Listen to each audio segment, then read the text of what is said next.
Почитувани граѓани, вчерашниот инцидент во Собранието на Република Македонија е нов срам за Република Македонија.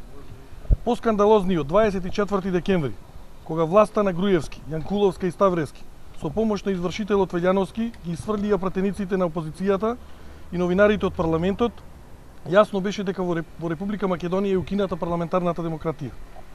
Прашање на време беше кога ќе се случи нов инцидент во Собранието и може само да се претпостави што уште може да се случи. Нарачателите и извршителите на насилството на 24 декември останаа неказнети и не понесоа никаква одговорност. Груевски остана премиер, Јанкуловска остана министер за внатрешни работи, Ставревски остана министер за финанси, Велјановски остана председател на парламентот.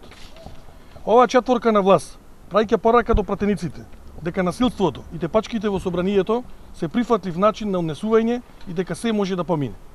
Собранието на Република Македонија нема капацитет за елементарно функционирање. Вчерашниот инцидент е резултат на политиките на насилие, конфликтност и поделби. Тоа што по втор пат се случува инцидент при дебата околу буџетот е силен сигнал колкава е голема нервозата на власта кога се работи за злоупотреба и трошење на парите на граѓаните. Никаква анкетна комисија не е решение поради несериозното функционирање на оваа власт. Кај кого сега власта ќе ја префрли одговорноста? Нема амнестирање од одговорност. Благодарам. Што е решение? Значи, решение ние како СДСМ уште пред неколку месеци ги имаме доставено барањето со поднесувањето на оставките во Собранието, претходно изјавите за неверификација на мандати. Изнесовме 5 барања со кои што власта треба да се соочи, со кои што треба да седне да преговара со СДСМ. Тие се барања многу јасни и неколку пати се повторувани и од председателот на партијата и од целото раководство на партијата. Кога власта е спремна да разговара по тие барања, СДСМ сега ќе биде спремна. Иницијативата од СДСМ беше пред 3 месеци дадена до власта на чело со ВМРО ДПМН.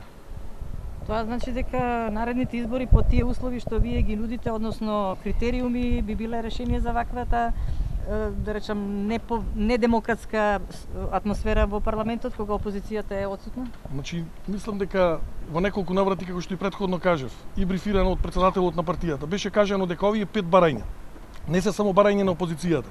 Тоа се барања со кои што бараме ние наредните избори, кога и да се случат, да бидат фер и демократски. Нормално, овој пат ќе бараме сериозна гаранција од Европската унија околу потпишувањето на тие барања. За нас е многу разумно барање ако за одвојување на партијата од државата биде она што опси одиха речем 4-5 циклуси на избори, кога ВМРО ДПМН се фали дека победува, а не го спроведува во изборен законник. За нас е нормално барање да во медиумите во Република Македонија има сериозно учество опозицијата. За нас е нормално и разумно барање да попис во Република Македонија се спроведе не вичем 13-14 години, ако на 10 години тоа треба да се прави, треба да се направи. За нас е еднаш сериозно да се направи прочистување на избирачки список. И за нас е најважно барање формирање на техничка влада која што ќе спроведе нормални фер и демократски избори. Што мислите до кога може вака да тера парламентот? Значи, како што кажав и претходно, значи ние поднесовме барања. Оставки поднесовме на Трајко Велјановски, на ВМРО ДПМН и на Груевски, дали тие оставки ќе бидат констатирани или не. Тоа го направивме како чин уште пред 3 месеци, односно на почетокот на јуни.